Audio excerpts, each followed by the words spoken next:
தென்காசி மாவட்ட நிர்வாகிகள் ஆலங்குளம் சட்டமன்ற தொகுதிக்குட்பட்ட புதிய உறுப்பினர்கள் அறிமுக கூட்டம். இந்த கூட்டத்திற்கு வருகை தந்துள்ள அனைவரையும் நான் மீண்டும் ஒரு முறை வருக வருக என வரவேற்கிறேன். பசும்பொன் உ முத்துராமலிங்க தேவர், ஏழாம் படை முருகர் சித்தர் அவரை வணங்கி, மாமன்னர் பூலித்தேவர் அவர்களை வணங்கி நான் எனது சிறிய உரை ஆற்றுகிறேன். அதாவது தென்காசி மாவட்டத்தில் தனித்தொகுதி அப்படிங்கிறது நிறையா இருக்குது. அதில் சங்கரங்கோயில், வாசுதேவநல்லூர் 2 சட்டமன்ற தொகுதி, பாராளுமன்ற தொகுதியில் தென்காசி. இது ஒவ்வொரு வருஷமும் நாம் எலெக்ஷன் வரும்போது மட்டும்தான் பேசுகிறோம், அதுக்கு பிறகு மறந்து போயிருந்தாங்க. இதனால் எவ்வளோ பாதிப்பு அப்படின்னா, நம்ம மக்கள் ஒரு எம்எல்ஏ கூட ஆக முடியாத ஒரு சூழ்நிலை.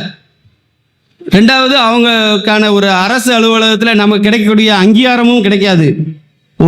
ஒரு கான்ட்ராக்ட் எடுக்க முடியாது.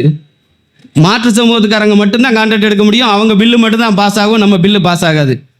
அதனால் அதுபோக இதை நம்ம வழக்காக ஹைகோர்ட்டில் போட போகிறோம். தனித்தொகுதி அதை மாற்றணும். அதாவது 10 வருஷத்துக்கு ஒரு தொகுதியை மாற்றணும். அது இது வரைக்கும் மாற்றாமல் கடந்த 50 ஆண்டுகளாக தனித்தொகுதி இருக்குது. மேலும் சங்கரங்கோயில், வாசுதேவநல்லூர் இந்த 2 தொகுதியில் இந்த வனவிலங்குகள் அந்த பிரச்சனை இருக்குது. ஏற்கனவே காட்டுப்பன்றி, சிவகிரி ஏரியா பக்கத்தில் யானைகளுடைய தொல்லை. இந்த 2ஐயும் தலைவர் அவர்கிட்ட முறையிட்டு நாளைக்கு அதுக்கான மீட்டிங் இருக்குது. இது போக நிறைய கிராமங்களில் இந்த பன்றி தொல்லை இருக்குது. அதுவும் சீக்கிரம் நடவடிக்கை எடுப்பாங்க அப்படின்னு நாம் தமிழக அரசுக்கும் அந்த 2 தொகுதியில் உள்ள சட்டமன்ற உறுப்பினருக்கும் இந்த கூட்டத்தின் வாயிலாக நான் கோரிக்கை வைக்கிறேன். நம்ம சமுதாய மக்களுக்கு பொதுவாக விழிப்புணர்வு கம்மியாக இருக்குது. ஏன்னா அரசியலை பற்றி நம்ம தெரிஞ்சுக்கிற ஆசைப்படலை. நிறைய பேருக்கு டிஎன்டினா என்னன்னு தெரியாது. இந்த டிஎன்டி அப்படின்னா டீநோட்டிஃபைடு ட்ரைப்ஸ்ன்னு அர்த்தம். டீநோட்டிஃபைடு ட்ரைப்ஸுங்கிறது தெரியாமல் டிஎன்சின்னு கொடுத்துக்கிட்டு இருந்தாங்க. அதை நம்ம தொடர்ந்து போராட்டம் பண்ணி இப்போ இரட்டை சான்றிதழ் கொடுக்காங்க. ஒரு சாதி சான்றிதழ் அப்ளை பண்ணால் டிஎன்சின்னு கொடுக்காங்க, டிஎன்டின்னு கொடுக்காங்க.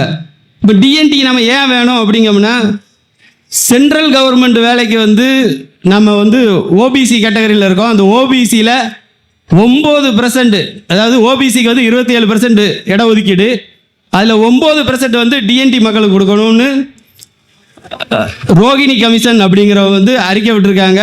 அந்த அறிக்கையை இன்னும் நிறைவேற்றாமல் தாழ்த்துறாங்க. ஆனால் ஃபியூச்சரில் இந்த மோடி அரசு அதை நிச்சயம் நிறைவேற்றும். அப்போ நாம் சென்ட்ரல் கவர்மெண்ட் வேலைக்கு போவதுக்கு ஒரு வாய்ப்பாக இருக்கும்.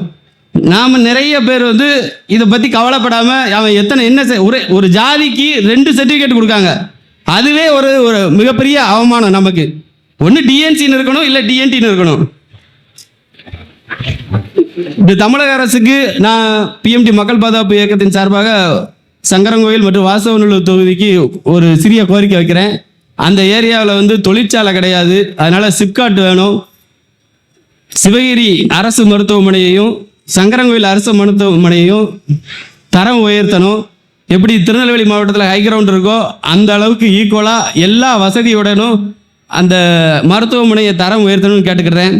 சிவகிரியில் அவ்வளோ மிகப்பெரிய ஊர், ஆனால் 12ஆம் கிளாஸ் வரை கூட கவர்மெண்ட் ஸ்கூல் கிடையாது. தென்காசி மாவட்டத்தில் இருக்கக்கூடிய அந்த 3 சட்டமன்ற தொகுதியிலையுமே அரசு கல்லூரி கிடையாது. ஒரு மிகப்பெரிய அரசு கல்லூரி கிடையாது. அது ஒரு யூனிவர்சிட்டி வேணும் அப்படின்னு தமிழக அரசுக்கு ஒரு கோரிக்கை வைக்கிறேன். மேலும் பிஎம்டி கல்லூரி கடந்த ஆட்சியில் ஸ்டாலின் அவர்கள் உங்கள் அந்த சமுதாயத்துக்கான கல்லூரியை சமுதாயத்தையுமே ஒப்படைக்க அப்படின்னு ஒரு உறுதிமொழி எடுத்தார். அதே மாதிரி சமுதாயத்திட்ட ஒப்படைக்கணும் போது ஒரு சில பிரச்சனைகள் இப்போ அது கவர்மெண்ட்டே நிர்வாகம் பண்ணுது. ஆனால் நிறைய குளறுபடிகளோடு அது ரன் ஆகிக்கிட்டு இருக்கு. அந்த பிரச்சனைகளெல்லாம் தீர்த்து எங்களுடைய முக்குளத்து மக்கள் தேவர் சமுதாய மக்களிடம் மட்டுமே அந்த கல்லூரி நிர்வாகத்தை ஒப்படைக்கணும் அப்படின்னு கேட்டுக்கிறேன். அடுத்து நான் என்னுடைய சிற்றுரையை இதோடு முடிச்சுக்கிறேன்.